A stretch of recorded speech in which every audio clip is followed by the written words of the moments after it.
Leo ni siku ya mtoto wa Afrika. Tukio hili linatukumbusha wajibu wa kulinda na kuendeleza haki za watoto. Siku hii pia ni kumbukumbu ya watoto wa Soweto, Afrika ya Kusini, waliopigania elimu bora mwaka 1976.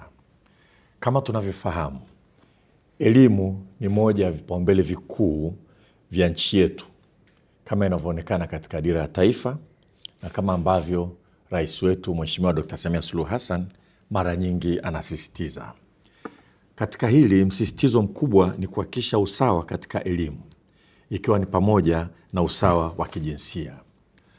Sote tunakumbuka kuwa rais wetu Mheshimiwa Dr. Samia Suluhu Hassan anasisitiza wakati wote kwamba kila mtoto wa Kitanzania lazima apate elimu, na kwa msingi huo hakuna kuacha mtoto kwenye mfumo wa elimu. Kwa muktadha huo, hata mabinti waliopata ujauzito wanaruhusiwa na wanatakiwa kurudi shuleni. Katika kuhakikisha watoto wote wanahudhuria shule, ni muhimu kuzingatia mazingira ya shule yawe mazuri. Maeneo muhimu katika jambo hili ni usafi, vyoo, maeneo ya faragha na vyumba maalum kwa ajili ya kujisitiri. Haya mambo ni muhimu hasa kwa watoto wa kike.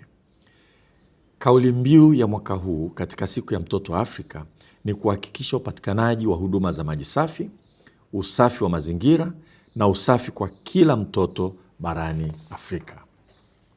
Napenda kusisitiza agizo la waziri wetu mkuu Mheshimiwa Dr.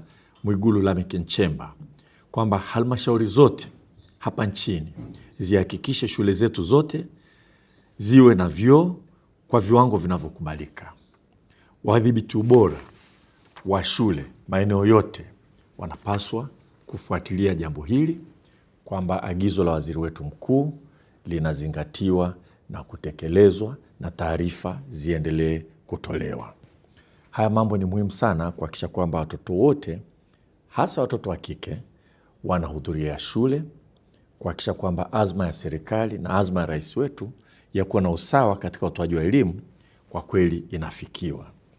Natoa wito kwa wazazi, walezi, viongozi wa dini, viongozi wa jamii, mashirika ya kiraia, washirika wa maendeleo, sekta binafsi na wananchi wote kuendelea kushirikiana na serikali katika kuhakikisha kwa kila mtoto anapata haki za msingi, ikiwemo elimu, huduma za afya, maji safi salama pamoja na mazingira salama. Asanteni sana kwa kunisikiliza.